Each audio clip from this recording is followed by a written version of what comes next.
I convene the November 15th, 2023 regular board meeting to order at 7:05 p.m. Jackie, please call the roll. Marjorie Bartelli, absent. Emily Swistek. Here. Karen Larson. Here. Liz Sullivan. Here. Debbie Bryan. Here. Vanessa Berry. Here. And Josh Martin. Here. Thank you. Agenda item 2 is opportunity for visitors to speak. Public comment is for the general public to address the board. Each person will have up to 5 minutes to provide public comment. Do we have anyone that would like to address the board? Okay, thank you. Item number 3 acknowledges that Treasurer Larson and Trustee Martin reviewed the October billings in November, and Trustee Berry and Trustee Bryan will review the November billings in December. Agenda item number 4 is the consent agenda. Is there a trustee who wishes to pull something from the consent agenda? Okay, if not, may I have a motion and a second to approve the consent agenda? I moved, sorry. Go ahead. I moved to approve the consent agenda. I second. Okay, we have a first and a second. Any discussion? Seeing none, roll call please. Emily Swistek. Aye. Karen Larson. Aye. Vanessa Berry. Aye. Josh Martin. Aye. Liz Sullivan. Aye. Debbie Bryan. Aye. Motion passes. Agenda item number 5 is the audit presentation. Tonight we have Brad Porter from Lauterbach and Ammon to present the annual audit, and I understand you have someone with you as well. I sure do, yes. This is Edwin Rivera. He's one of our leads at the firm. Thought it'd be a good opportunity to have him tag along in shadow and kind of have an understanding of how these things work. So Wonderful. Thank who you. better than our friends at Lisle Library? We've passed out. all Excellent, of the sounds good. Floor all mine then? Yep. All right, good deal. Well, great to see all of you again. Really appreciate the opportunity to be here. Sorry for the little hiccups in getting here, but oh no worries at all. So I'm here this evening just to provide a brief recap of the documents that we've issued at the conclusion of the fiscal year 2023 audit process. Before I go any further, I'd like to give a special thank you to the finance team for everything that they contribute. In all honesty, it's been such a great relationship over the last few years. So Tatiana, Will, and Jackie do a tremendous job of making sure that we have safeguards in place over library funds, and honestly, the communication that is maintained from start to finish throughout the audit process has made our jobs very easy. So a special thanks to them. Now, there are 3 pieces of required communication that we issue at the conclusion of each audit. You probably have 2 of them in front of you, and of course I'm going to start with the third one, right? No need to pull that document up. It's a 3-page letter that we issue in accordance with what we call Statement on Auditing Standard number 114. We are required to state to the board whether or not we had any disagreements or difficulties that we had encountered during our audit process, and I'm happy to report that you'll find no such noted in the SAS 114 letter. Let's keep the good news rolling. So let's jump into the audit report document. That's going to be the thicker of the 2 bound documents. I'm sure all of you have had a chance to read all 150 pages in this document, but no, just kidding. So I know there's a lot to digest here. My job tonight is going to be to try to help break things down into a simple, more user-friendly format for you. Kind of give you a sense of what to focus most of your time and energy on. So let's start with page 1, of course. You may need to actually turn a couple pages to get to page 1, which that doesn't really make sense, but it's the nature of the beast. So page 1 is undeniably the most important page within your audit document. This is what we call our independent auditor's report. Our job as your auditors is to generate an opinion on the financial statements that are provided to us. And for the fiscal year ended June 30th, 2023, we've issued what is known as an unmodified opinion. That basically states that as your auditors, we feel the financial statements are presented fairly and that there are sound internal controls in place over the different financial related functions. So congratulations, highest form of opinion that any government can receive. Let's turn to page 5. So on page 5, you'll find the beginning of what we call our management's discussion and analysis. And as I had pointed out, there is a lot to digest in this audit. So this series of 6 pages or so is going to really help to break things down into narrative format, a little bit easier to understand than your statement of activities and some of those other financial statements. There's a lot going on in the audit in terms of GASB requirements for full accrual versus modified accrual and things like that. So I would encourage you to spend most of your time and energy in this section here. It's going to really help to show comparative data, so on and so forth. And I did want to point out, I'm sure the first financial highlight that you see there is that our overall net position of the library decreased by about $143,000. That's pretty misleading, and I only say that because that is going to be our government-wide net position. And under the government-wide methodology for accounting, you have long-term debt, you have pension plans, you have long-term capital assets. Your fund level financial statements, however, do not account for those long-term items that are not really operating in nature. So we'll get to the operating stuff here momentarily, but I did just want to point out, and I will explain what had caused that $143,000 decrease very soon, and you'll quickly get over the fact that it is short-term in nature. It's going to be pretty volatile. So let's jump to page 19.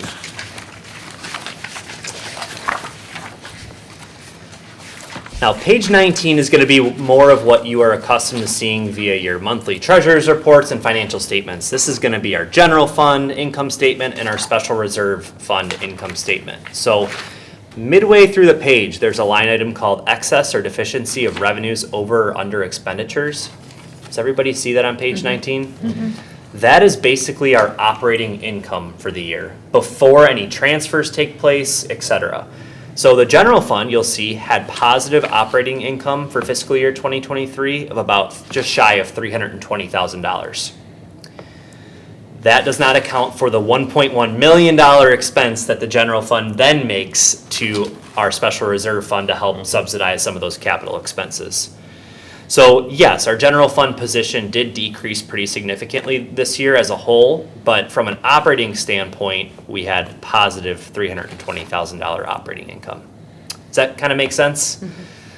Excellent. No, I'm throwing a lot at you here, but so as of fiscal year end, we ended with about $2.43 million in total fund balance remaining in our general fund, which is pretty healthy as it relates to proportionate share of our total operating expenses. Special reserve, we obviously planned to have almost $5.5 million of capital expenses for the year, so we're ending with about $631,000 in total fund balance.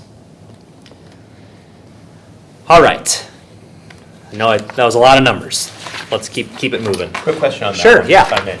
So I can see where we have our total revenues on page 19. What are the figures that make up the government-wide expenses? Because I can see the expenditures, we have capital outlay, a couple of other funds there, and then a number of other expenditures. Yep. But I can't get to that 4.563 number. You betcha. So that's going to be exactly what I'm going to move into now. Oh, with perfect. There are things like long-term pension Right. changes that are not reported on the fund level, but Got they're it. reported on the government-wide level. Okay, thank you. So, good old IMRF. I know it's everybody's favorite topic, but let's turn to page 39. And this isn't even something that I would normally cover on a fiscal year board meeting, but with the fluctuation in the market, I felt like it was definitely something that we had to talk about. So on page 39, we have our changes in our overall net pension liability for IMRF, which, just as a refresher, GASB 6768 is a statement that came along and requires IMRF's plan assets to be to undergo an actuarial valuation. So those actuaries, as of 12/31/2021, determined, and they're on a calendar year basis, mind you, so that's why you see those December dates. They said Lisle Library's share of the overall liability was $13.2 million. We had $16.2 million set aside in assets, so we were actually a positive asset with IMRF last year. That swung from an almost $3 million asset to a $362,000 liability as of 12/31/2022. So you ask what's happening at the government-wide level, it's all of the fund level expenses plus changes in our debt, capital, and pension plans. So you're not going to see a $3.5 million hit at the government-wide level because we have deferred outflows and inflows that help to smooth any given year's effects. So there's a lot going on at the government-wide level. I try to shy away from those normally, but. But we are well-funded. Yes, yeah, yep. And every single organization I have had this exact same conversation with. Everyone switched from a liability to an asset last year, so you're definitely not, out of the norm. You are still in a great funded percentage as it relates to your IMRF pension plan. I'm trying to find that schedule here. Where are we at? Yeah.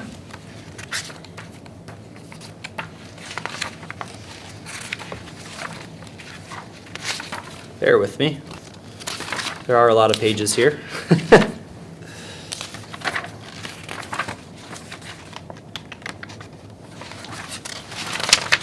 There we go. You're still at 97% funded. So we're in pretty good shape overall. And that's on page 47, bottom right corner. Any questions on the audit report before I jump into the management letter? Awesome.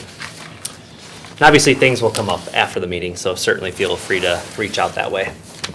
So the primary purpose of our management letter is going to be to convey any best practices that we see across our hundreds of libraries. It could be to provide some information on any upcoming accounting pronouncements, or it could be like our means of communicating any true weaknesses or deficiencies that we've identified. So one might think that having 2 current recommendations this year would be a bad thing, and I wanted to point out first and foremost that those are solely related to upcoming accounting pronouncements. So we had no current recommendations on anything outside of some of those transparency type comments, just for your future information. And I want to stress we'll assist the library in making sure that we help to implement GASB 100 and 101. So those will be coming down the pipeline. We've provided a little baseline information of what those standards are. Honestly, GASB is a little bit behind just from an implementation guidance standpoint for auditors, so we will have resources available to the team on those upcoming standards. We also had one prior recommendation, which was GASB 96 for software-related contracts, and you'll find in the status paragraph that that comment was implemented this year. We had no material contracts to implement that standard for, so. Very clean management letter, no true recommendations, which is honestly pretty rare across a lot of the libraries that we audit, so. I think in the past, a few years ago, there was a recommendation to either update a policy or Yep. something like that. So Yeah, it's a that's good kind means an of- example of what we've been. You betcha. suggesting. Yeah, we've got obviously a lot of sample policies and procedures that we've passed along to various clients, and we had none to pass along because we had everything in place, so great job to the team. Does anyone on the board have questions? I already asked We're mine. good? All right, Okay. good deal, Thank yeah. you very much. I promise I'll show up here next year at the right spot. You live and you learn. All right, thanks everybody. Thank you Appreciate so it. much. Okay. Moving on to agenda item number 6 is the Decennial Committee. Jackie, would you please call the roll? Well, we have to invite our members to sorry. sit up for that. So John and Lorna, you can move on up. And if you don't have a copy of the draft, Jackie's got a copy. Oh, very prepared. All right. Until you're seated, sorry. Jackie, could you please call the roll? Marjorie Vitale, absent. Emily Swistak, Here. Karen Larson, Here. Liz Sullivan, Here. Debbie Bryan, Here. Vanessa Berry, Here. Josh Martin, Here. Tatiana Weinstein, Here. Will Savage, Here. Lorna Turner, Here. John McKay. Here. Okay, thank you. And then I will turn it over to Director Weinstein to open the discussion. Okay, I don't imagine this is going to be a very long discussion, but I wanted to go over the draft that's in the board packet, and then we can open it up for discussion purposes. So just to refresh everyone, back on June 10th, 2022, Governor Pritzker signed the Decennial Committee on Local Government Efficiency Act into law. This law requires that all Illinois local governments that impose a tax to convene a meeting to study and report on local government efficiency. So the draft in the packet is what may be included as our final report to the county. And Rails, our system library, has afforded us kind of a template to use, suggestions, and that's what we've used in this draft document. So this particular draft has already been edited using the recommendations from the last decennial committee meeting back in August. And tonight, we're going to conduct our third meeting, which already fulfills the obligation to have 3 meetings, but I don't imagine we'll be finished tonight. Maybe one more meeting to kind of summarize everything after discussion tonight. So just as a reminder, as far as efficiency goes, we're not only talking about financial efficiencies, we're talking about like procedural and operational efficiencies as well. So let's get into the draft. So the introduction and items 1, 2, and 3 basically remain the same with some minor changes to the dates. And it identifies our resident members as district resident members rather than library resident members. So that was the only change made there. Moving on, and I'll just go through the draft and then we'll open it up for discussion if that's okay with everybody. Item 4 includes the recommendations in red from our last meeting. And under item 4B is where we can include other core programs if we like, other programs that might increase efficiencies. And then we can skip to item 5. Oh, let me see here. Move on. 5, 6, and 7, and 8 include recommendations in red from the previous meetings as well.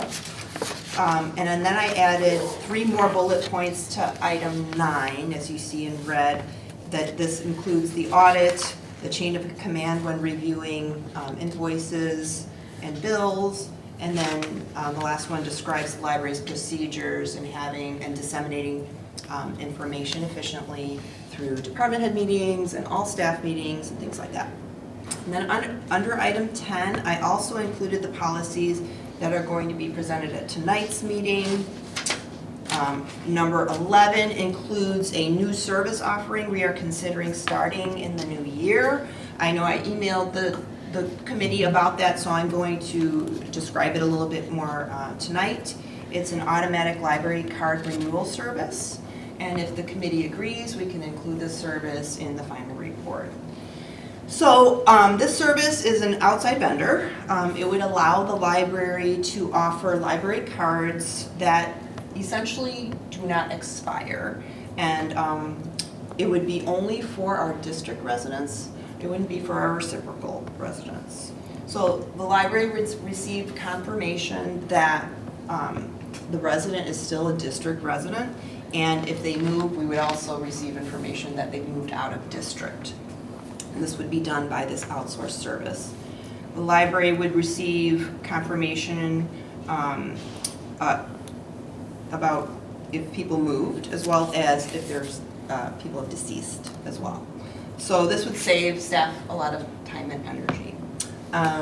The service has also been vetted by other libraries, and it's actually a service that's being provided by a vendor that we already use for when we have to send accounts to collection. It's the same company, so it's a reputable company. There's also a confidentiality clause regarding private information, proprietary information that both parties have to sign off on. So we had some security questions, and we had our IT person look at it, and we obviously reviewed the contract. So this service would be run monthly to make sure that all of our account information is current.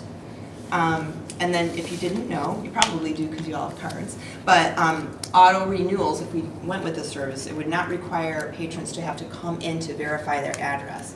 So right now, patrons have to come in and show their ID. This service takes care of that, so it would be auto renewed, and not only save time and energy for staff to do that, but it also is very efficient for our patrons to not have to come in. And it's also efficient if your card expires, it's auto-renewed, so you don't have to, you can seamlessly use your card, throughout the process as long as you're a district resident, so you could, access online services from home and not have that interruption. The annual cost would be under $2,000 a year. So, as I said, it's efficient for staff time, it's efficient for our patrons' time, and if we like this, I can include it into the report as a added efficiency service. And in conclusion, we've got some other highlighted areas here that I asked you to kind of brainstorm to think if we wanted to add anything extra. I know I shared this information in an email about the auto renewals, but if we think we're in a good place with this document, we can keep it as is. And then at the end, I can summarize like the consensus recommendations in the paragraph summary. And then at the end of the meeting, I'd like to talk about our concluding meeting or closing meeting in either December or January at the board meeting. But we can get there when we get there. So right now I'll open it up if there's any questions or more recommendations. Do we like the auto renewal service? Would the auto renewal service either be a pathway or help facilitate a virtual or electronic library card? It could. I'm not sure this particular vendor does that, but right now you can have your card on your phone already. So if that's what you mean by that? Yeah. Yeah, so right now, Yeah, you In the can. app, like I have all In the app. 5 of my family members' cards in my library app, so I can check out things for them on their cards. using your phone. You can Using do my that. phone. Yeah. Mm-hmm. That facilitate like Apple and Samsung wallet functionality? Not an Apple Wallet, but it's in Yeah, that app. okay. So it's still native app-based, not agnostic platform, got it. But I will make a note. Yeah. Now, does this service just work for like homeowners? Like how would it work for like children's cards, or if you're renting, would they still have to come in? Or how does, Reciprocals would have to come in. I am not sure about the rental, but I will look into that before we come back and meet. So. I have a feeling, and our circulation department director is kind of leading this new service because circulation renews cards and issues cards. So I will ask him about the rental aspect. But I have a feeling that this company has access to all district resident, like residency information. So the youth cards, because they have to have a adult as the like owner accountable person on their card. It checks with the master account. So your child would check with whoever, not necessarily parent, but whatever adult Primary is caretaker. primary. There we Yeah. go. Yeah, it would check with that card for validity. okay. I think it's an excellent idea. Yeah, me too. Okay, good. Certainly the $2,000 is a minimal cost, and Right. certainly we can Right. recognize more in that efficiencies with the employees not having to be bothered with it. Yeah, Yeah, and especially now since they have the paper cards, like that's gotta take a lot of time. Yeah. Yes, yes, yeah. So it does save a lot of time and monthly, making sure everything's current monthly. Right. How many other library districts in the area already have that service? None in Illinois. Really? Yeah, we would be the first. Oh. According to the, it's a fairly new service with this vendor. Yeah. Oh, And maybe with this vendor, Okay. it's a new service, there might be other libraries who use a different resource to do something Sure. akin to this. So, yes. I That's think great. people would really appreciate that, because I if you're would. trying to do something from home and then all of a sudden your card is Expired. expired, how frustrating is that you have to, come in? it's super frustrating. Yeah.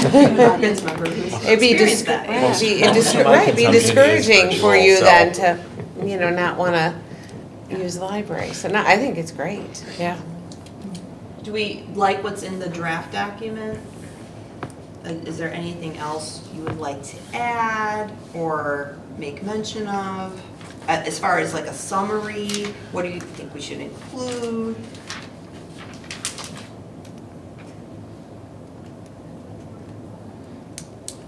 I think it's pretty complete. The next meeting, you said December or January, then. It would be that- during the board meeting, so December 20th Right, or so that January would be like the 17th. final draft I would then? like it to be. Okay. I honestly, I've seen a couple of other draft, in-process documents via email from other libraries, like how do we do this? What do you think of this and this and that? Ours is pretty complete from what I've seen other libraries drafting, so. How does it compare with other governmental bodies in Lisle?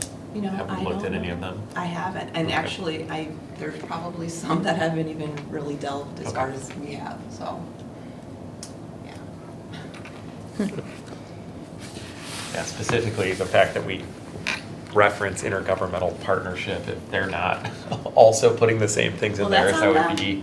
It's true, that's true, it's true, I was just interested.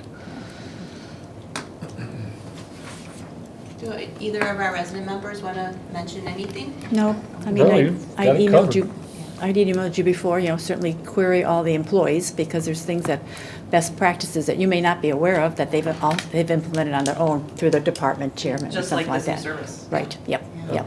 So as long as you're comfortable that they've been queried and they've given you their input, I'm fine with it then. Yeah, all good. Before we adjourn the decennial committee meeting, we allow for public comment. Is there anyone here for public comment related to the decennial committee?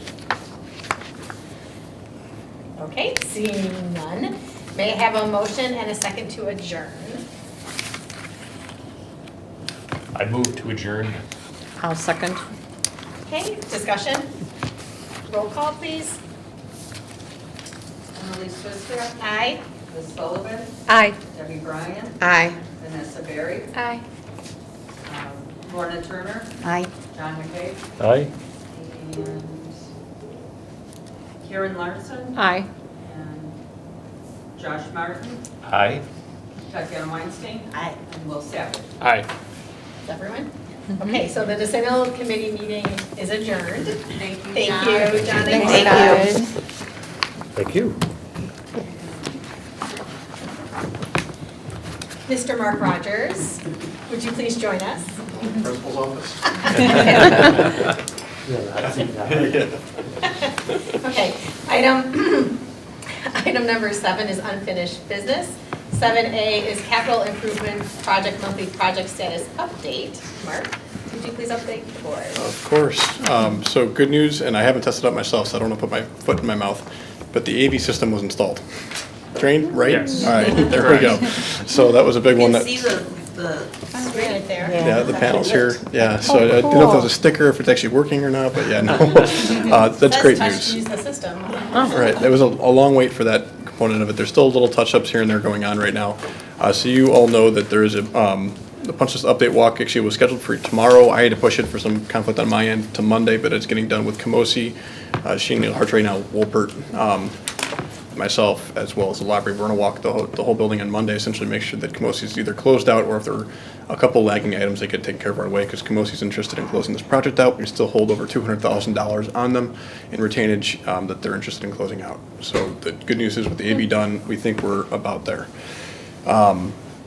Added scope updates, added end panels. We got an email actually this morning that they should be arriving next week. I hope, as Will and I were talking about. Quotes are being considered for some additional signage. That is ongoing right now. That'll be little placeholders, but we still do have sufficient funds in the budget to handle that as the overall project budget. So that shouldn't be any concern. And then incomplete work, we believe, and Camosi believes, they are finished. So they basically sent their note saying, we think we're done. Please let us know if there's anything else. That's why we're having our walk, and we'll go through everything else with them at that point. Any questions on construction or anything that anyone's noticed that have been an issue before I move on? So when you go through the walk, I mean, that's everywhere then, you go through every single. I'll be going through every single 423, I think is what it was, 222 or 23 items, just generically, but we're not going to go through 422 items on Monday. Right. I think everyone will go crazy, so we'll try to find the ones that are most important to the library to make sure we cover those. Okay. Right. In terms of. Mark, Yes. Liz has a question. Oh, yes. Is everything done concerning that screen? No, so that's not part of Camosi scope. Okay. And interesting, because the library just followed up with me on that last week. I reached out to a different vendor, because the vendor that we were trying to circle back to was part of the original team, hasn't been responsive, hasn't wanted to come out. I think they are coming from afar. They don't want to come out for that as an extra ticket, so we've reached out to a local firm. I have not received a response back since I called them last week Friday, I want to say Thursday or Friday last week. So if they don't come through, then we'll go to another Plan C or Plan D or whatever else. So I'll keep on following up on that. So what are we hoping to achieve? That it would be covered and just have a slit in it? So And come what you're down? actually seeing there is the old, and I'll guess, original projection screen cover. It's got two flaps on it that come down that they glued the old acoustic ceiling tile to. The contractors did not want to risk breaking the projection screen, which still works, by the way. Yeah, it's in good condition. It still We works. could have opted to replace it, but it was in good condition, so we kept It it. would have been thousands of dollars to do that. So what we're trying to do is convince someone to come out and basically cap over the cap, or tell us they are willing to cut off the old ACT and do something with it, but we don't, forcing them to cut it off and putting them at risk for multiple thousands of dollars for a few $100s is someone It's really an they don't want to do. aesthetic cap. That's Yeah. what we're trying to accomplish. And there's a little, Gotcha. what's going on there, why the one's open, is there's a little, I'll call it catch or hinge inside, that because of the ACT and the weight of it or whatever else, it's just not balanced properly and it's not catching and holding correctly. But there's a switch there that actually operates it. So, your staff followed up on that last week, so we're back on the track with Gotcha. getting it. So anything else, Tom, before I move on? Okay, project cost summary, you're gonna start to see the contingency go up a little bit. It just incrementally went up from last month because we were releasing some of the allowances and numbers that we were holding for things that might occur, not occurring. The quick math, if you wanna look at it, is we've got 7.55 million committed to date in terms of contracts. You've got 121,000 left in contingency. So that leaves you about $30,000 that we're roughly holding above the line right now, still for kind of the unknowns and things that might happen. Case in point would be that screen to close out. So we've really got anywhere from $120,000 to $150,000 left over in the project budget that may or may not be used. So that kind of gives you an illusion of where we're headed. So when we close this project out, we will be north of $100,000 left in the project, which is great news. Wow. Happy we're under Good. budget. Yes. So, yeah, that Thank helps. you. Yeah. Yeah. Invoices, you had the standard invoices. This past month, actually, we didn't have a Camosi invoice because they didn't have anything to invoice us for, because we're still holding retainage, and no change orders. You might see one more change order. If anything, it'd be a deduct for plants that did not get replaced that we asked the landscaper to replace. If anything, the Camosi's already said that if they can't work out with their sub, it would be a deduct to their contract to have your landscaper do that work next spring. Okay. Anything else? Does anyone have any other questions for Mark? All right, thank you very much. Thanks, Stay Mark. there. Yeah, Thank you. exactly. All right. Wow. Have a good one. We're So getting will we there. see you next month? If you want me to, I can come. I I live just down the didn't know, I street. mean, we're not so- completely done yet, right? So. No, and I do want to, close out the dollars and cents. We have a couple little lagging items to walk through and kind of give a report on that, and then I can come as requested from Diana Will Yes. or the board. Okay. Okay. Thanks, Mark. All right, no problem. Thank Thank you. you. Have a nice Thanksgiving. Yeah, you guys as well. So, Okay, moving right along. Agenda item number 8 is committee reports. 8A is finance. Any reports? Not at this time. Okay. B is personnel policy. That's me. We met, I don't know, not that long ago. And we, I can't remember the date, but we have 4 policies that we set forth to the full board tonight for discussion and vote on this evening. So we will talk about that later. So moving on to fiscal plan. Karen? we had a meeting recently and reviewed the recommendations from the FQC report from 2019. We also had preliminary discussions about updating the special reserve ordinance and heard about non-renovation related repair projects. So I'm not sure when we plan to meet again, maybe January, if the first of the year. Okay, thank you. Moving on, agenda item number 9 is staff reports. 9A is the director's report. Director Weinstein? Okay, so my report's in the packet, and I'll start with the first item. So in keeping with the Workplace Transparency Act, all Illinois employers are required to provide annual training about how to recognize and prevent sexual harassment. This training explicitly defines the term sexual harassment and advises steps on how and what to take if an employee experiences it or witnesses it. And the training is also per our policy 901, which is also available, accessible on our website. And all of this training should be completed before the end of the calendar year. Now, in 2017, the trustees adopted the policy to also include trustees as part of that training, so fair warning to everybody. You'll be receiving an email next week to complete the online training. So I will send more information on that soon. Moving on, well, we already heard about our stellar audit, but I wanted to acknowledge that work that goes into the audit for trustees and for the public's sake. The auditor and the library conduct what's called field work, and that includes providing lots and lots of invoices to the auditor, bank statements, cash receipts, payroll and benefit documentation, the monthly financial statements, and IMRF contributions, all of that. We also, I think he mentioned, we participate in risk and fraud prevention assessments. Lauder Rock and Amon kind of put us through the course for that to ensure we have proper protocols in place to reduce risk. And of course, we have like numerous phone calls and webinar, Zoom meetings with them to make sure that we have everything ready for the presentation that we had tonight. So I want to thank Jackie and Will for all of their contributions toward the field work, as well as Sandy, our IT manager, because she had to do some risk assessment for the cybersecurity. So thank you all, really good work there. And the rest of my time this month was spent drafting the levy, attending the committee meetings, and drafting the policies you see in the packet tonight. I will go over the levy very soon in the agenda, but I wanted to acknowledge what goes into the policy writing just a little bit. So prior to the committee seeing everything, the drafts are first, the policies are reviewed first by department directors in our department director meetings.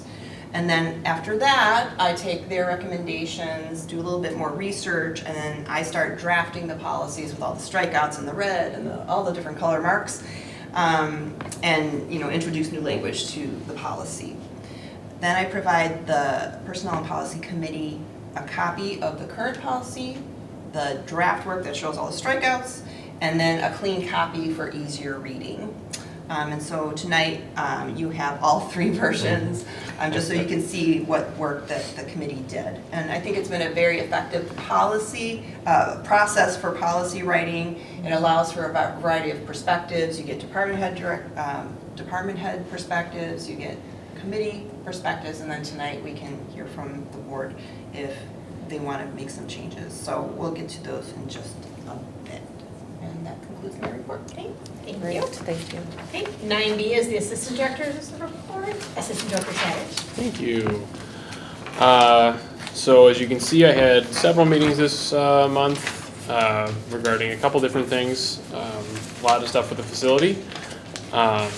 So one of the bigger ones is we are, as we discussed last meeting and several previous meetings, discussing our BAS software. So I had a meeting with one company that we're getting a quote from about assessing the current situation, seeing how much or what they would recommend, the changes that they would recommend we make. I also met with representatives from 3 different event calendar companies, because the one we currently use, Evance, is no longer going to exist as of next year. So I worked with department heads, particularly the head of youth services and adult services, and CERC as well, in looking at 3 different products that other libraries in the area use and have recommended. And so we're going to make a final decision on that shortly so we can get that implemented. As Mark mentioned, the AV actually finally works in the room. So I'm working on getting staff trained. I actually just walked IT staff through it today. It is very intuitive and pretty straightforward. So I'm very confident that staff will be utilizing it to its fullest shortly. We had some lighting issues in the north parking lot with some of our light posts, or some of the lights not being as bright as they should have. We had an electrician out who resolved the issue, and we are all good to go. And Winter Read is starting in December. So the event team met a couple times to discuss what that program is going to look like, to finish our final planning for that. And then we're going to meet again shortly to get the staff schedule for the day down, as well as discuss what events will be coming in the next year. And then not in my report, a few things happened this week. So Metal Master came out for their regular maintenance contract, so they were out on the roof on Tuesday, checking everything over, making sure we were fine. We had 2 different elevator inspections this morning. One was a state compliance with our fire alarms, and another one was wrapping up our final deficiencies that were noted in the fire marshal's walkthrough back in May. So we are all wrapped up and clear on both of our elevators now. And then finally, is again, Mark mentioned our tops from Bradford for the shelving upstairs. They tell us next week. So I'm not holding my breath, but that's the best news we've had in a while, so I'm excited about that. Wonderful, thank you. Do you, by chance, know the time yet for the Winter Read kickoff event on December 8th? Yes, it is going to be from 5 to 7. At 5, the Lisle High School jazz combo will be playing for about half an hour. And then at 6 o'clock, we'll be having a story time. And then everything else, the ice sculpting, the crafts, and the cupcakes will be throughout the 2 hours or while supplies last. Outside. Yes, the ice sculpting will be outside. I was curious because I saw that you report that it was December 8th, so then I looked on the library's event calendar and it wasn't on there yet, so that's why I was We've got a whole bunch of promotions. curious about the timing. With the newsletter coming out shortly, and then we actually were still finalizing some of this stuff up until yesterday. Okay. I just wanted to get it on my calendar. Yes, absolutely, absolutely. A lot of promotion coming. Okay, great, looking forward to that. Mhm. Does anyone have any questions for Assistant Director Savage? No. Okay, off the wall, dangerous, okay? Watching the news tonight, and, okay, there's a place in Downers Grove, I think the name of it is Buddy's Hot Dogs or something. And there is something that they do with the library, that if you read so many books, they give you like a free hot dog or something like that. And I was wondering if we ever considered partnering with somebody local here, where if kids read something, so many books, they could get a free, I don't know, hot dog, hamburger, whatever. Yeah, so we've done that a lot in the past, Okay. especially for summer. Summer is the time when everyone is out and looking to partner with us. Oh, okay. So we actually have we backed off a little bit in past years because a lot of what was being offered was a buy an adult meal, get a kid's small fry. And it was stuff where in my former life as youth services director, I was uncomfortable offering as an incentive for a child who may not have been in a situation where they would have been able to use it anyway. Gotcha. So I know John is working with his staff to, especially for summer, reach out and see if anything has changed since I backed off on that a few years ago. But there's still things that we do with the local McDonald's was always a great partner. I'm trying to think who else. The Honey Baked Ham, the new sandwich shop in Naperville, reached out last summer, and we had coupons from them. So, short answer, yes. Okay. We do, and we're always looking to expand on that. And we've also, for not only for kids, but for teens and adults, I think we've had Brookfield Zoo, random drawings, because they've offered certain tickets during certain programs and things like that. Okay, cool. Thanks. Anything else?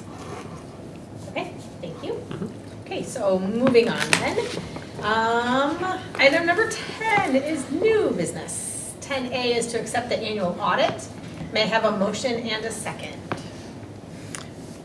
I move to accept the annual audit. I'll second. Okay, we have a motion and a second. Any discussion? Okay, roll call, please. Emily Swistek. Aye.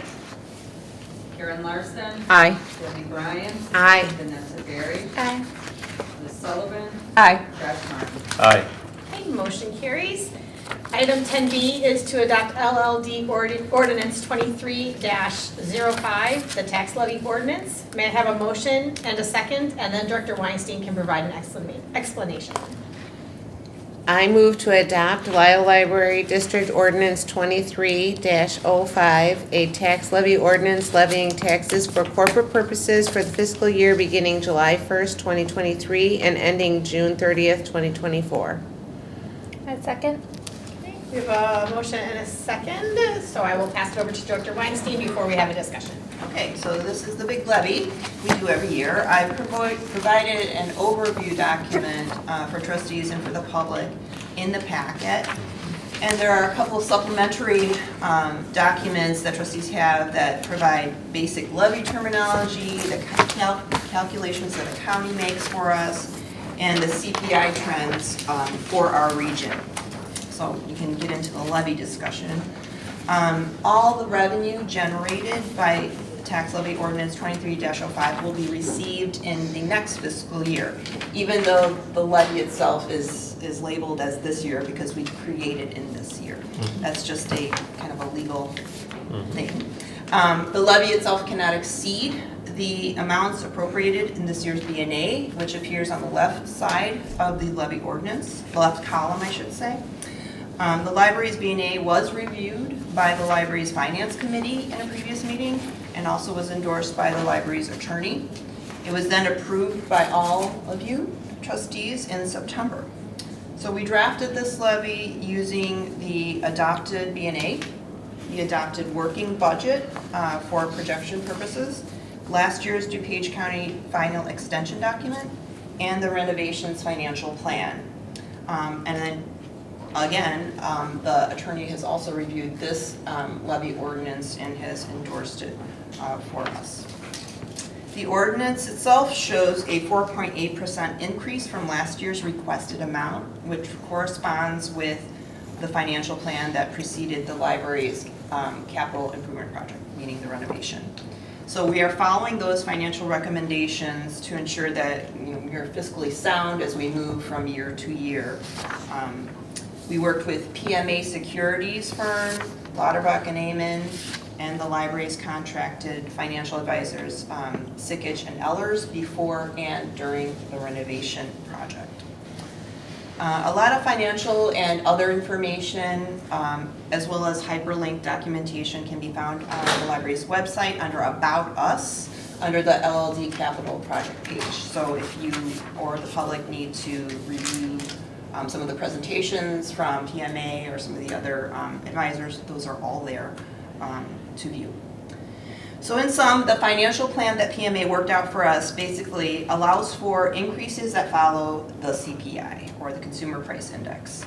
The CPI for the Midwest region has had a lot of fluctuations since 2021.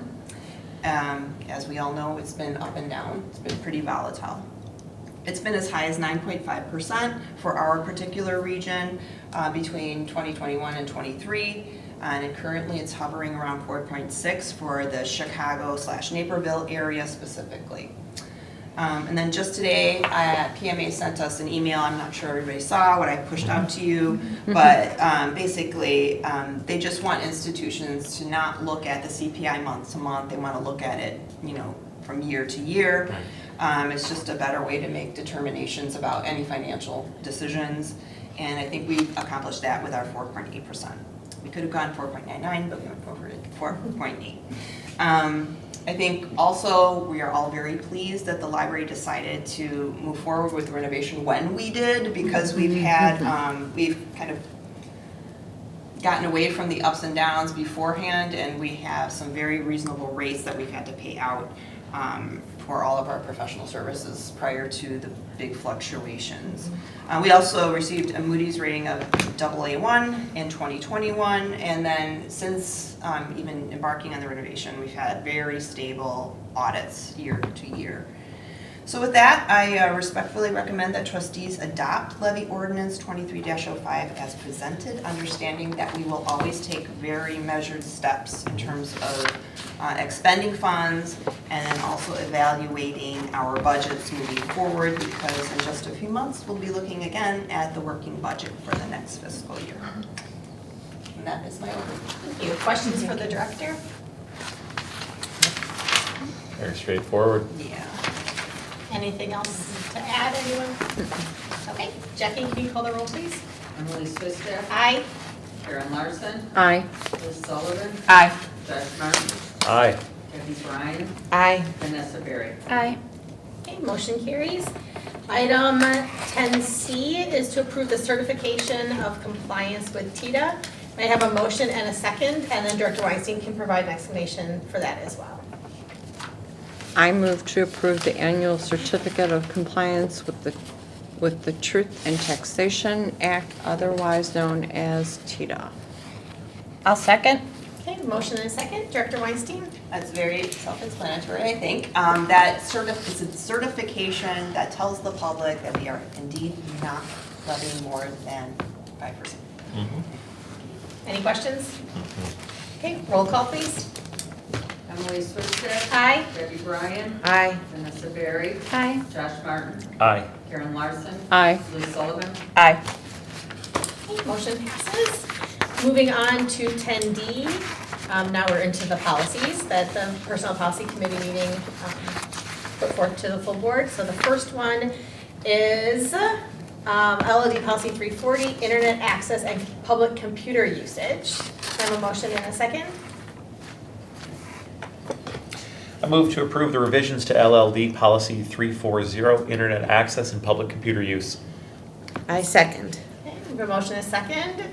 Director Weinstein? Yeah, so trustees have copies of the current draft and clean versions of the policies, and because the Personnel Policy Committee did such good work in honing the policies, or honing the drafts, I should say, I'm not going to go over every detail in the policies. I will highlight the major changes here at the meeting, but if there are any questions or suggestions, trustees are more than welcome to bring those up during discussion.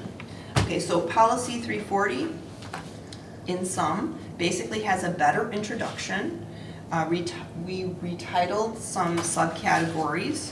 There's been some rewording in certain categories, and then most significantly, and this was per department director and in turn committee member recommendation, that the computers in adult services should serve the adult population, and the computers in youth services should serve the youth population and their caregivers. So to explain further, the library currently has proportional number of public computers in both adult and youth services. So affording access is equitable on both floors and for both populations.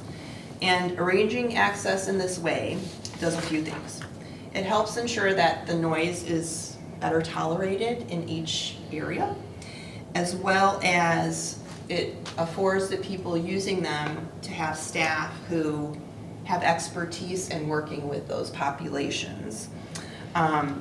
It's also a method of providing a little bit more of a safer atmosphere for our youngest patrons. So that's it in a nutshell. And then lastly, there was some redundant information in this policy that was deleted from the former version. So that's it in a nutshell. And any committee members can jump in if you want, or other trustees if you have concerns or recommendations or feel good about it. Why specifically was the point about, there was one section at the end about denying access to other users? It was removed from the policy. Did that get included into another one, or was there a reason it was specifically stricken? The last bullet point under F in the original. We thought it was redundant, I think. Yeah, I think it's. Yeah. Is it already? I think it's mentioned in the introduction or something like Yeah. that, talking about equitable access or something like that. All right. Yeah. There was something we talked about. Oh, it's under patron expectations, I think. Right? Yeah, it Or says maybe it it's in was- the introduction, and it's also in the patron code of conduct when we talk about behavior. It's kind of just. Oh, that's what it was. It was redundant referencing back information. to policy 610, which is the patron code of conduct. Yeah, which is referenced already. Yeah. Okay. That's what it And- was. That makes sense. That's what I was Yeah. thinking, is keep all of the code of conduct in the code of conduct. Yeah, that's what it was. It was referencing back to that. Any other questions, discussions? Liz, you got Yes. something? A couple of things. In the very first sentence of the policy, would you consider striking the word both? And just saying? Oh, because it said both adults, teens, Oh, and children, yeah. it should not be there. Mhm. Good And- eye. And then in the next sentence, maybe striking the words except for and replacing it with the word with? With a minimal charge for printing? Yeah, I did have some questions about that too, simply because I guess printers are associated with computers by default, but I didn't see a whole lot else about that specifically. Is that just kind of assumed that like what's being printed also complies with all of these other things?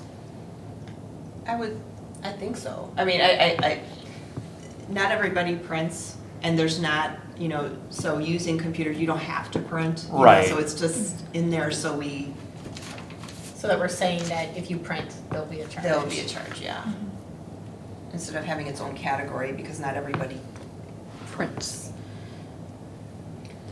So I think that's why it says except instead of with, because with implies that it is one thing all the time, and except is you may use a computer, we will not charge you except if you need to print something, as opposed to. Are you wanting to be like a separate sentence, just there is a minimal charge for printing? No, it was just what sounded good to my ear at the time. It's not a big deal. Okay. And then a couple sentences down where it says, may obtain a visitor pass, I would take off the apostrophe S. So you're saying you don't want to be visitor's pass? You're saying just A visitor visitor pass? A visitor pass. Instead of a visitor's pass? That's just how I would write it. I mean, it's, I think visitors sounds better. not a big deal. I'm not going to go to the mat for that one. Yeah, I'm just trying to think if there's what's like a standard, difference yeah. in meaning between a visitor pass versus visitor's pass. Because if you use visitors, it's, I don't even know how to explain it. Because if it was visitor pass, it would sound more formal to me. And a visitor's pass would be anyone who happens to come in as a visitor. You know, I don't know, it's almost the same. Yeah, I mean, I think that just what you said, like visitor pass to me sounds like it's like an official thing. Like there's a visitor pass, right? That versus you're just a visitor and you're getting a pass. I don't know. But I see what In you're a saying. team of one, when I was doing this, it sounded important. It doesn't sound that important now, so don't. Is everyone else okay with leaving it as visitor apostrophe Yeah. yes? Yes. Okay. And then on the last one, I would put, under C, the last paragraph, I would put a comma after children and remove the word and.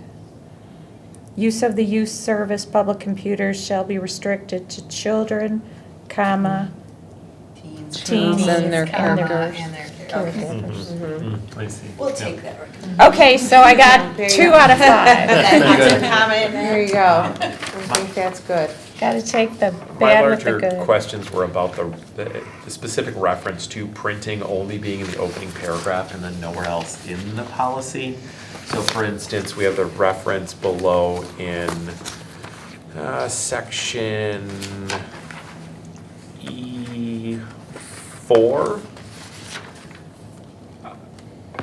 From a purely legalistic standpoint, I might be able to misconstrue that I could print something inappropriately and it doesn't fall within that policy.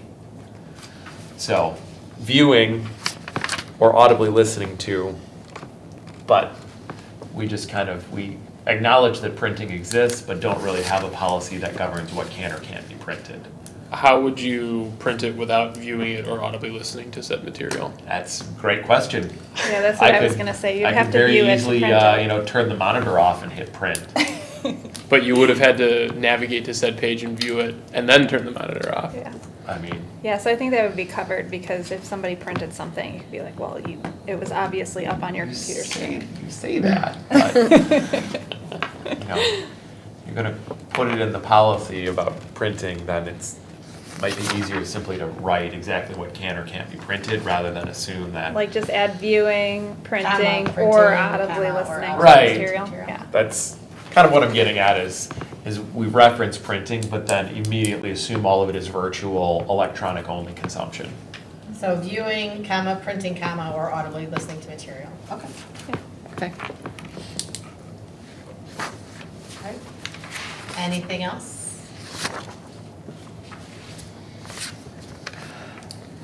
Okay, so then, since we edited it, then do we need to change the motion, or? No, because we're making the revised, and part of the discussion is revised. Okay, all right, so with those revisions, can we get a roll call, please? Emily Swistek. Aye. Karen Larson. Aye. Liz Sullivan. Aye. Vanessa Berry. Aye. Josh Martin. Aye. Debbie Bryan. Aye. Okay, motion passes. Item 10E is to approve LLD policy 610, patron code of conduct. May I have a motion and a second? I move to approve the revisions to LLG Policy 610, Patron Code of Conduct. I'll second. Okay, we have a motion and a second. Director Weinstein? Okay, so most of this policy remains the same. There were some regulations that refer to specific behaviors, and the committee reworded or deleted some of those mentions because they were not truly behaviors. So those mentions got their own paragraph. Other new mentions include a new regulation about treating equipment with care, and we updated the circulation of petitions and literature section to include no dispensing of items or food. And we also updated the cell phone section that outlines loud conversation, disruptive digital noises, and not to disturb other patrons. That's about it. That's the end, but there's a couple of little tweaks in there, but we really wanted to, revise the language in the circulation of petitions and add the items, food items, So I had on for the pervasive offensive odors. So only because, I know what you're probably getting at, but one thing that, I don't know, is like heavy perfumes are also kind of fall into that category. We talked about that. We talked Okay. about if someone was skunked. We Uh-huh. talked about if, there'll be all sorts of things we talked about. Right, so you feel like that covers everything, so, okay, because I like I said, I feel like the general idea is, one thing, but that covers everything in there, and you don't need to call out what we're talking about, because, that's. Yeah, and it's a sensitive issue. It is a sensitive issue, but, sometimes to me, like, a perfume issue is gonna make me feel worse than a skunk issue, quite frankly, or a body odor issue. Yeah, it can So, be, it can be a legal issue too, so we have to be careful Right. about how specific we are, but I think Right. the main point of this is that if it interrupts someone else's enjoyment of using the facility. Right, yeah, okay, so and that would be the same with like if somebody, I don't know if this is even a problem anymore, but like with headphones, when people are listening and it's so loud coming out of their headphones that you can't, Yes, I think that's and covered. that kind of covered in there too. In terms of disruptive Right, digital right, noises. yeah. Right. The proper attire under Regulation 8, public non-recreational spaces feels very specific. Is there a dictionary definition of that, or is that language that is adopted universally for these types of facilities? So we looked at administration looked at other libraries, and the point to say non-recreational is meaning you can't wear a bathing suit here. Got it. Thank you. So Okay. a bathing suit could be considered a top and a bottom, and you could wear shoes, but we don't want to encourage people wearing Right. bathing suits here. Right, which was my next question. The wording, tops, bottoms, and shoes, how much? So we had a very room for long conversation interpretation about does that open? because if you looked back like at the original draft, it was Right. talking about like covering like all the Yeah. body, right? Right. And I brought up how my kids are in District 203 schools and their dress codes no longer stipulate that the torso has to be covered. Right. And so it was they're saying that the library's dress code would be more restrictive than their public schools. Right. And so I said, well, I wasn't comfortable with that, and so then we looked and we talked about, we saw that, okay, some of them it just said tops, bottoms, and shoes. And so we were like, okay, like, it just made it a little bit easier, than, because, in a lot of school ones too, they say like, okay, we shouldn't see undergarments, however, bra straps are okay. Right. Like, they might be visible, but we shouldn't see other undergarments. And Right. like, we talked about like lengths of shorts and things like that. We had a whole conversation about it. And so we just figured that this was the easiest way just Got to it. say like, you gotta have clothes on. That's, and Don't want to be the fashion police. I think that's fair. If it Mhm. imitates something from a public school setting, I think that's probably the right standard to set where I it's mean, not really, we talked about it for a incredibly while. prescriptive. I figured, the language there is not accidental, so it felt like that went back and forth a few times, so I was just curious, the discussion, I And the appreciate previous that. policy just had, I think, no shoes, no Yeah. shirt, no service, so Right. there's Yeah. no pants involved Yeah. there. You needed something. Uh-huh. Other questions on or concerns with policy 610? No, it's a great job. Liz, did you have anything on 610? No. Okay. No That's- Josh, you grammar, look like nothing you- No, no, grammatical, no, no that was- I commas, appreciated no? Good, thank you, The no. addition of proselytization in the Yeah. code of conduct, so Yeah. that's, I think, also a very good broad term to include. Yes, I saw that one. Okay. Great. Then if no other discussion, Jackie, can you call the roll, please? Yes, Emily Swister, Aye. Debbie Bryant, Aye. Vanessa Berry, Aye. Josh Martin, Aye. Karen Larson, Aye. Liz Sullivan. Aye. Okay, motion passes. Item 10F is to approve LLD policy 650, use of meeting space. Can I have a motion and a second? I move to approve the revisions to LLD Policy 650, use of meeting and study rooms. I'll second. Okay, we have a motion and a second. Director Weinstein?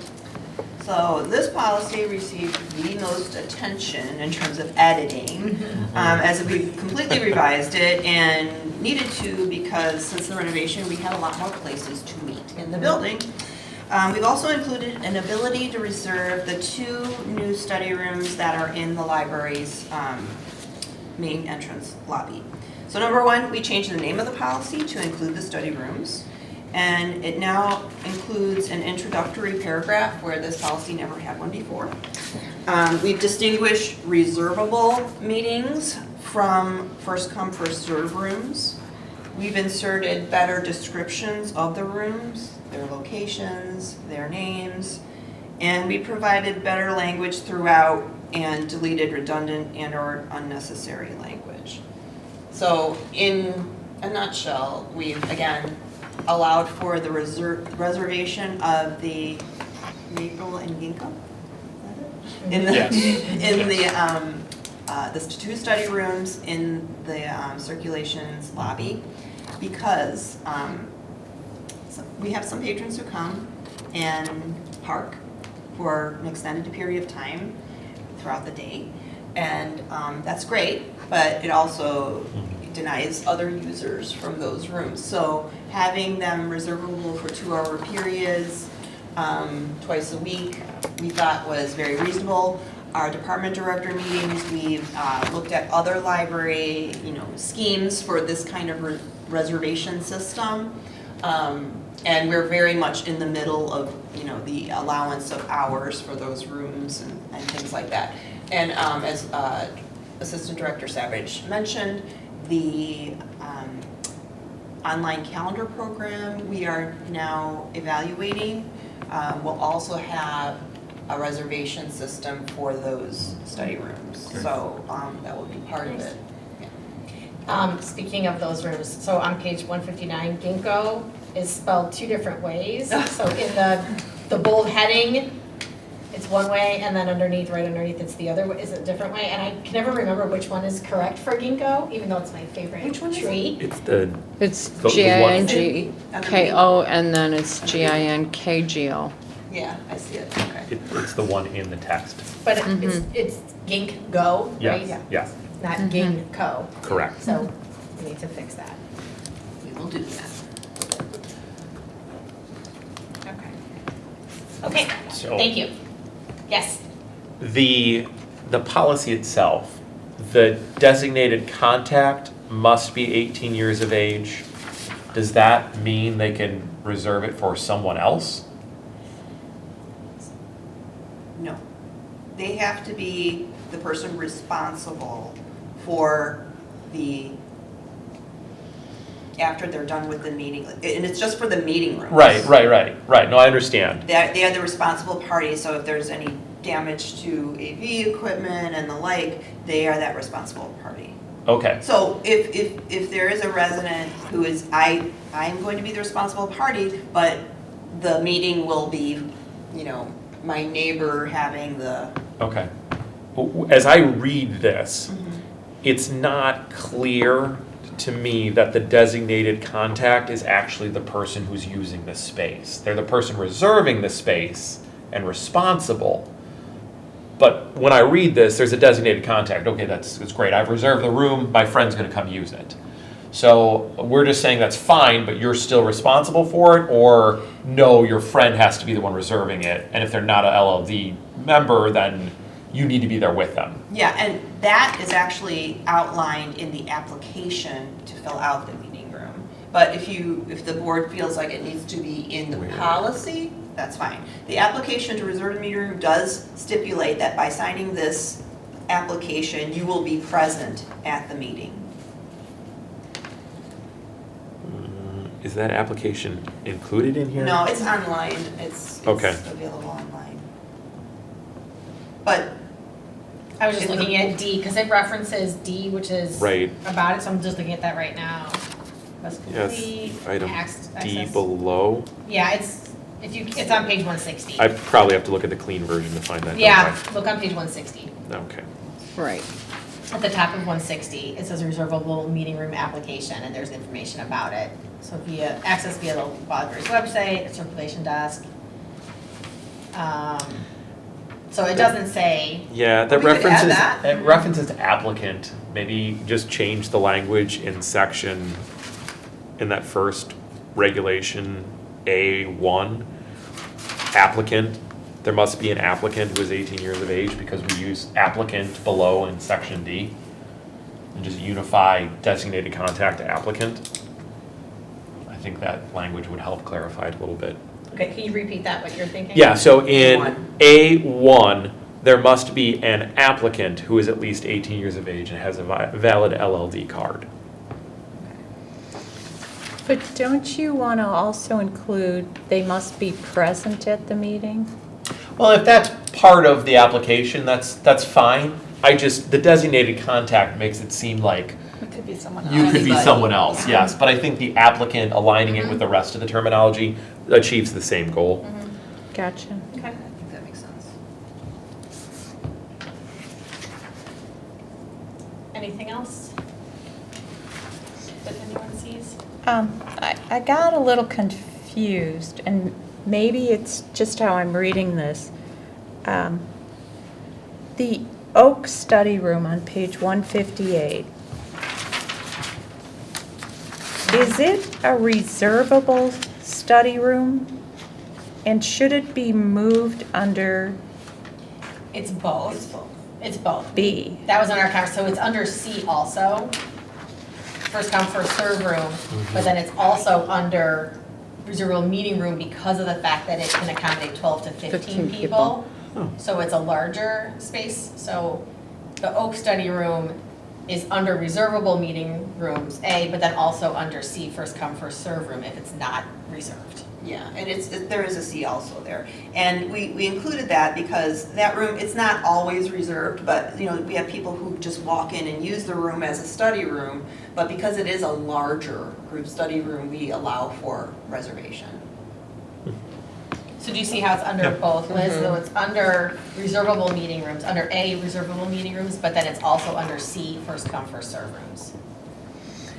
I guess I don't know why we're separating out B, reservable study rooms. Because those are the new study rooms when you walk in downstairs, when you True. come in the main entrance, those two that are right next to those single-use bathrooms. I know what they are, but if I'm reading this and I'm not reading it from a trustee perspective, but reading it from, So I think with the reservable meeting rooms, since it's a larger space, you need to have someone who's 18, and there's a whole application process, where it seems like the reservable study rooms, like anyone could do that. It could be like same day kind of thing, like.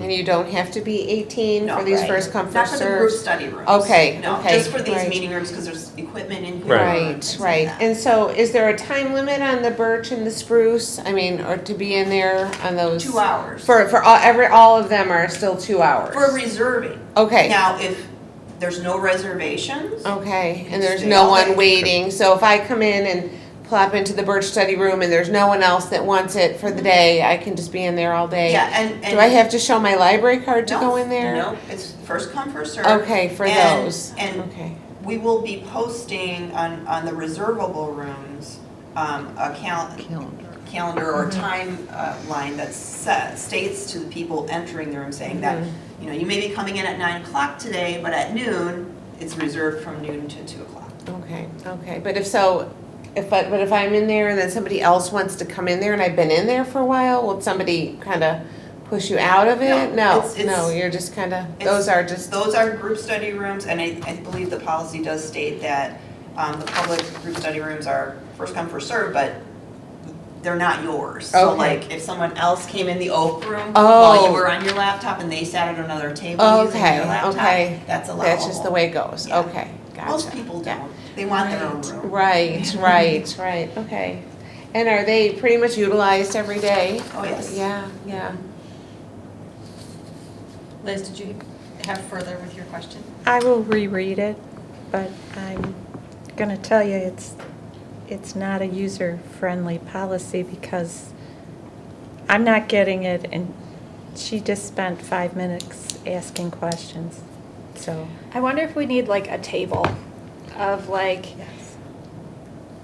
reservable meeting rooms, here's a list and like brief 18 and older application process, and then. Well, remember, Reservable this is study room. policy, and most patrons Don't don't read the policy. policy. I mean, that they're online for people to read. But when people come or call the library, it's staff who really Right. gives the information. And we could have like a cheat sheet that we could hand to patrons as a procedure. But policy is really, it's kind of the nuts and bolts of how we do what we do, where we do.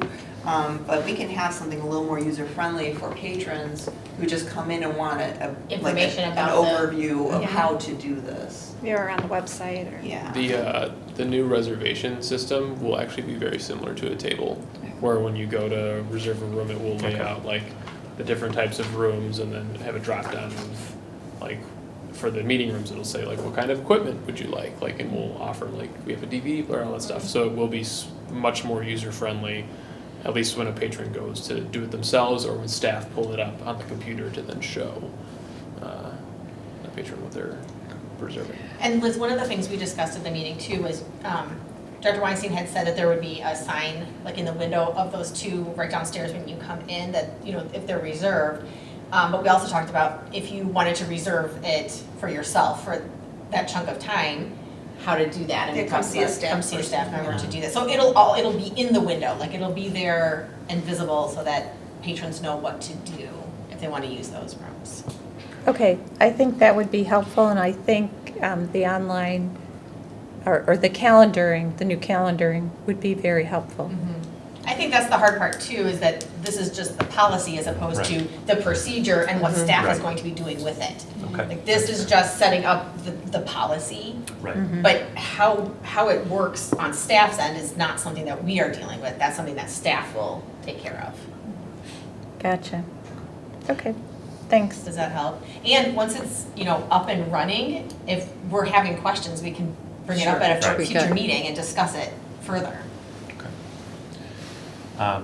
Does A4 include enough language that addresses, that's the advertisements for meetings and handing things out, does that cover sufficiently the concerns we had about some of those outside meetings and what material was being disseminated or publicized or otherwise provided to library patrons that may or may not have appeared to have been from the library. I know that. Yes, I We did. had some concerns. Yes, we had concerns, and I think we've gone above and beyond, I think, what we can do Okay. in Okay. that respect.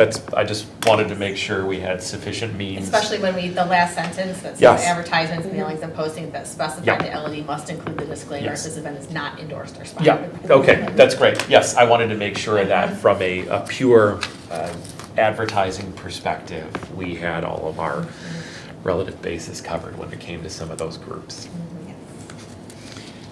So I guess one question is there something on the website now that one could go and look up the different rooms that we have and what their capacity is? Prior to the renovation, yes, but we haven't passed this policy yet, so not yet. Okay. Once we do. Okay, yes. Okay. Okay, great. Any other questions or comments about policy 650? Okay. Jackie, can you please call a roll? Emily Swissack. Aye. Karen Larson. Aye. Debbie Bryan. Aye. Josh Martin. Aye. Liz Sullivan. Aye. Vanessa Berry. Aye. Okay, thank you. Motion passes. Item 10G is to approve LLD policy 735, donations and gifts. May I have a motion and a second? I move to approve the revisions to LLG policy 735, donations and gifts. Second. Okay, we have a motion and a second. Director Weinstein? Sure. This policy was recently updated in 2022, but a few more inclusions were needed as our options for donating have changed and broadened. So some sections were added at the end of the policy, such as outlining non-material donations, what they are, like if someone wanted to donate a sculpture piece or something like that, who oversees that donation, and what steps are taken if that donation is accepted. And then a more specific section was added to outline in memoriam donations, and then laying out those same procedures about oversight. And because the library now accepts online donations, that's fairly new for us. We added a section that describes how citizens can donate online. And we never had a place in our former policy that talks about monetary donations, so we added that here too. We do accept monetary donations, so just in time for Giving Tuesday, right? That's coming up. And then lastly, because the library has regularly served as a drop-off location for nonprofits seeking like canned goods or scarves, or recently we had the Love Purse donation. We just never had anything in our policy that talked about outlining our policy for, accepting those kind of drives. So that's what was added at the end. I think that's great. Questions, comments on this one? No, I like this one. Debbie, did you have anything? No, I really like that you kind of specified that, an item had to be approved for donation before it could be accepted. I thought that was a nice addition. Okay. All right. Roll call, please. Emily Swissack. Aye. Liz Sullivan. Aye. Debbie Bryan. Aye. Vanessa Berry. Aye. Karen Larson. Aye. Josh Martin. Aye. Okay, motion passes. All right, we are on to item 11, opportunity for trustee comments. I'm going to start with Liz today. I just wanted to say it's a lot of work to update all these policies. So thank you all for doing that. I know it's especially a lot of work for Emily and Tatiana. So thanks for putting it all together, because I know there's a lot of changes that, as a result of the renovation, that have had to been made in the policy. So thank you both. Trustee Martin. I think I've already asked enough questions tonight, so thank you, great discussion. I appreciate especially bearing with me as I talk through some of the policies as well. So that's all I have, thank you. Okay. Trustee Larson. Great meeting, and I hope everybody has a wonderful Thanksgiving. Oh, yeah, that too. Trustee Bryan? Yeah, I would reiterate, great, you guys put in a lot of work in this past month. Busy month. It sure was a busy month. You worked very hard, and all the best with your in-service this Friday. I don't know where I saw it, the agenda, was that online or somewhere? I probably emailed Did you you. email I it? discussed Okay. last month. Okay, Yeah. yeah, I think so. Yeah. That was very impressive. That looks like it's going to be a really comprehensive and valuable in-service for your staff, and more hard work on the part of the two of you. So, great job. Thank you. Trustee Barry? Yep. Thanks, everybody, and have a good Thanksgiving. Okay, and then me. Thank you for bearing with me as I ran another meeting in Marjorie's stead. I appreciate it. And then thank you to the director and assistant director for all your work this past month. It's been a lot with the audit and then also the policies that we did. All good stuff. All good stuff, all good stuff. I'm glad that we just did 4 policies at our personnel policy committee meeting instead of 5, because we wouldn't be getting out as early as we are, had that been the case. So, thank you, and I appreciate that, the full board was able to see, well, without Marjorie, but able to see how we do policies. It's usually an eye-opening experience, especially for the committee members when they first join the personnel and policy committee, when we work through policies. It's so different than any other committee, and so just sitting and working through it. So kind of what we did tonight, but then, in a smaller group and, more discussion, everything. So I really appreciate then the full board taking the opportunity to give your feedback as well before we vote on it as a whole. So I really appreciate that. That's my little plug for my own committee, so thank you. And then also, I'm looking forward to the Winter Week kickoff party now that I know that it is December 8th and on my calendar. And good luck at the in-service on Friday. Tomorrow is like a big prep. Yeah. And I wish everyone a happy Thanksgiving and see everyone in December. Yeah. Can I have a motion to adjourn? Motion to adjourn. All in favor? Aye. Okay, we are adjourned at 8:31 p.m.